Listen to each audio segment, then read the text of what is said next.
Zero Gravity, solution de pilotage de vos projets, entreprises et collectivités, vous propose mprovence.com, le MAG.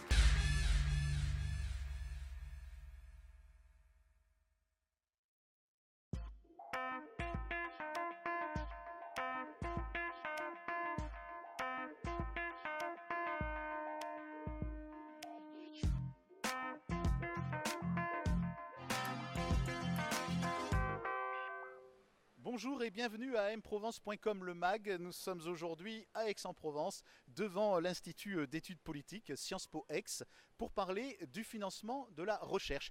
Et oui, recherche et politique sont intimement liés, surtout à une période très compliquée pour l'Europe. Le Brexit se profile, des élections compliquées arrivent aussi dans les mois à venir. Et il était important donc de faire le point sur la façon dont l'Europe, notamment dans notre région, a permis de financer un certain nombre de choses concernant la recherche. Et puis on évoquera aussi la médecine, la recherche en matière de lutte contre le cancer avec une société marseillaise très en pointe qui s'appelle Inat Pharma et un chercheur, Éric Vivier, qui est dans la lignée des docteurs qui ont obtenu récemment le prix Nobel de médecine. On en parlera dans la deuxième partie de ce magazine avec Hervé Vaudois, notre spécialiste santé-médecine. Nous allons dans l'immédiat parler de financement de la recherche et on se retrouve dans quelques instants avec Hervé. Guy Villermoz, vous avez organisé avec le CEA cette réunion sur le financement de la recherche. Aujourd'hui, dans notre région, qu'est-ce que l'Europe a permis de réaliser et en quoi pouvons-nous déjà être satisfaits de ces financements européens avant même de se poser la question de la suite ? Alors, je pense qu'en termes emblématiques, il y a bien évidemment ITER avec de nombreux fonds européens. C'est non seulement la recherche, mais aussi pouvoir réaliser cette expérience avec les routes, etc. Mais il y a aussi tout un tas de recherches qui sont menées dans nos laboratoires, aussi bien au CEA de Cadarache, mais aussi à Aix-Marseille Université, au CNRS, pour des instruments de mesures, etc., qui sont indispensables. Un MEB, par exemple, un microscope électronique à balayage, c'est extrêmement cher. Et si on n'a pas ces fonds européens, on ne peut pas mener cette recherche. Aujourd'hui, la recherche n'est pas très connue, ses applications non plus. Il y a même parfois, on peut le considérer, une contestation de la science. Vous êtes en charge de la vulgarisation de toutes ces questions-là. Quels sont les efforts qu'il faut mener dans l'avenir pour que la science retrouve un petit peu ses lettres de noblesse? Alors, c'est vrai que le CEA a été créé en 1945 après une longue période d'obscurantisme. Et le CEA avait au cœur cette mission d'éclairer les citoyens par la connaissance, par la science, parce que c'est élaborer son esprit critique, c'est l'aiguiser. Voilà. Et aujourd'hui, force est de constater qu'on est un petit peu aussi dans une situation d'obscurantisme parce qu'il y a tout un tas d'informations qui sont sur Internet et il faut absolument donner les moyens aux jeunes, mais à l'ensemble de la population, donc ces moyens pour décrypter l'information. Et puis il y a aussi le fait que par le passé, il y a eu des conséquences sur l'environnement, on a tout un tas de questionnements et la science n'apparaît plus évidemment comme quelque chose qui apporte du bonheur, du bien-être à l'humain. Donc il faut aussi reconquérir, dire que grâce au vaccin, on sauve des vies, grâce à la recherche sur la santé, grâce à l'énergie. L'énergie, c'est essentiel pour le développement. On ne peut pas être sauvé par les pompiers si on n'a pas d'énergie. Donc il faut, on est face à un défi majeur et il faut absolument qu'on puisse fédérer toutes ces énergies pour la recherche. Voilà, et fédérer toutes ces énergies, c'est aussi ce que vous faites dans la région avec des travaux qui sont menés en commun par Aix-Marseille Université, par le CEA et par le CNRS, et on va retrouver David Pignol qui va nous en parler. Le BIAM est un centre en fait qui est spécialisé dans de la recherche fondamentale et plus particulièrement dans la biologie de l'environnement.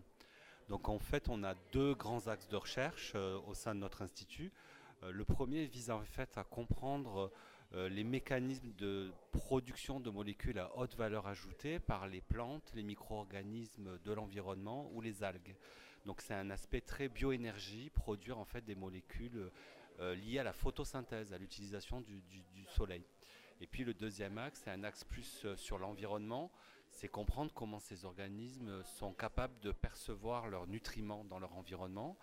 Donc ça, c'est la recherche fondamentale. Et la sortie appliquée, c'est plus de faire de la biodépollution, c'est-à-dire utiliser la capacité de cet organisme à sentir l'environnement pour dépolluer des toxiques qui se trouvent dans des eaux ou dans des sols via des plantes ou des micro-organismes. Pourquoi aujourd'hui votre institut favorise les chercheurs? Est-ce qu'ils peuvent, grâce à vous, avoir des financements plus facilement, avoir accès aux ressources de l'Europe? Alors, ils sont fortement tous encouragés à aller rechercher des financements nationaux et puis des financements européens, notamment des financements pour faire venir des chercheurs et des collaborateurs de par l'Europe, et puis aussi pour monter des consortiums assez sur la recherche fondamentale avec les instituts et les centres de recherche qui sont nos amis en Allemagne, en Angleterre, en Italie. Et il y a pas mal de projets européens qui sont ainsi montés par nos chercheurs et qui, dans nos domaines de recherche et qui sont financés par l'Europe. Voilà, on se retrouve donc avec notre spécialiste santé, médecine, mais aussi recherche, hein. Vous avez bien entendu tout ce que nous ont dit ces personnes du CEA. Hervé, on va parler avec vous d'un autre domaine, qui est celui de l'immunologie et de l'immunothérapie, puisque vous êtes allé à la rencontre d'Éric Vivier, qui est un des meilleurs spécialistes du cancer à Marseille. C'est quoi l'immunothérapie aujourd'hui ? L'immunothérapie, c'est une nouvelle voie thérapeutique contre le cancer qui consiste à reprogrammer notre système immunitaire pour qu'il se réattaque aux cellules cancéreuses, ce qu'il est normalement capable de faire et qu'il fait pendant une assez longue période pour tous les individus, pendant toute la vie d'un individu chez qui il ne développe jamais de cancer. Et puis chez certaines personnes, dans certaines conditions, on comprend en partie pourquoi il y a des cancers qui se développent et le système immunitaire ne les combat plus. L'immunothérapie des cancers, ça consiste à redonner l'ordre en quelque sorte à notre système immunitaire de se réattaquer à ces cellules cancéreuses qui menacent l'intégrité de notre organisme. Voilà, on va écouter donc Éric Vivier, qui est un des grands spécialistes de cette question à Lumini au sein de la société Inat Pharma et de l'Immunopole de Marseille. En fait, l'immunothérapie des cancers, c'est la capacité qu'ont certains médicaments à pouvoir reprogrammer notre système immunitaire de telle manière à ce qu'il puisse éliminer des cancers. Car on a des défenses naturelles, c'est le système immunitaire. Ces défenses naturelles peuvent éliminer des virus, des bactéries, des champignons de manière régulière, tous les jours, en ce moment même peut-être chez nous.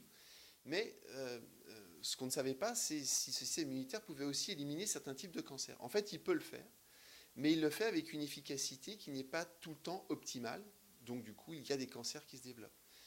Et une des grandes découvertes de ces dernières années a été de comprendre les mécanismes qui empêchaient le système immunitaire d'être aussi efficace qu'il pourrait l'être.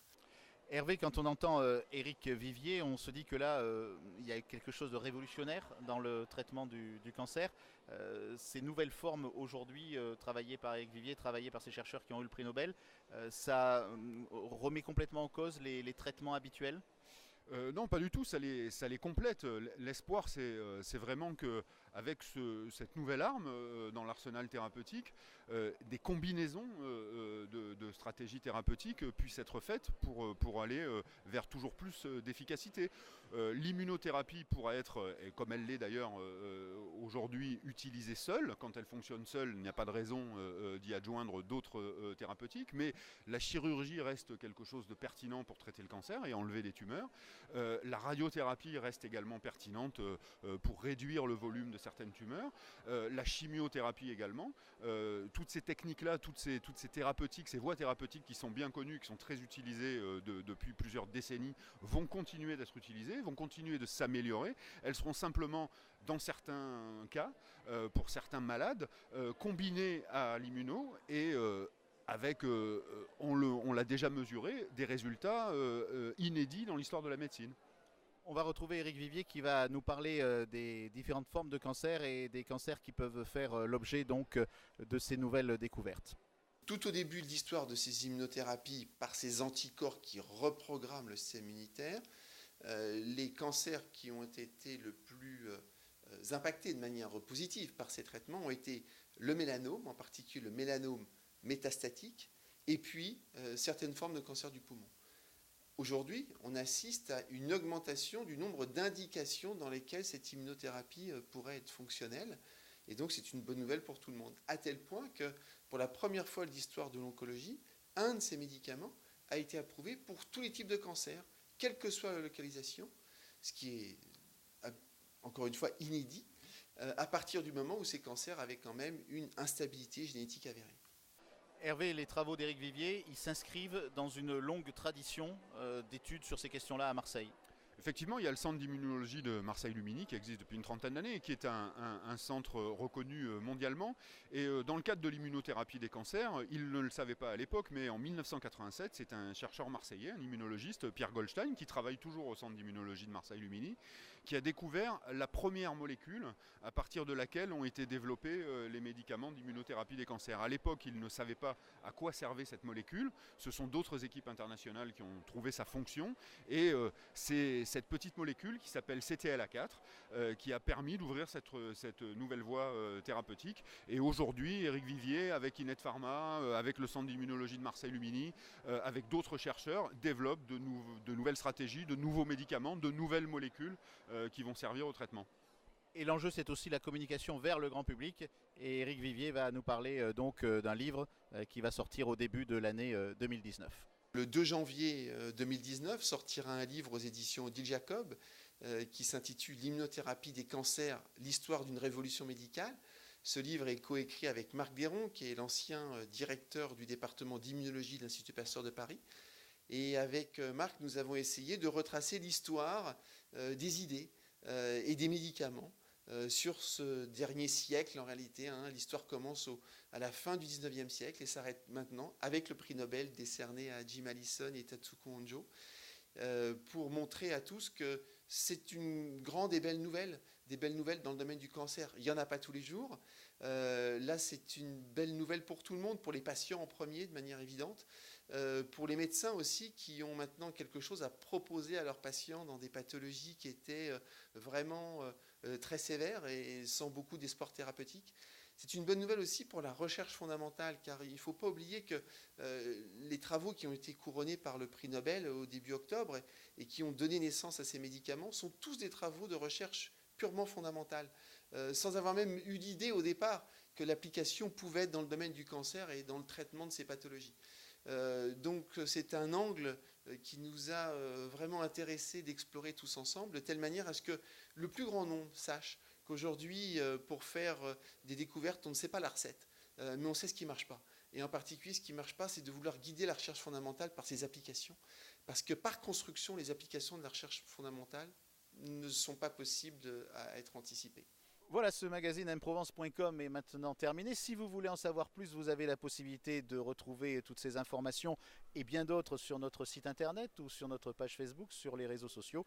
À très bientôt en tout cas pour parler de la recherche et de bien d'autres sujets sur mprovence.com.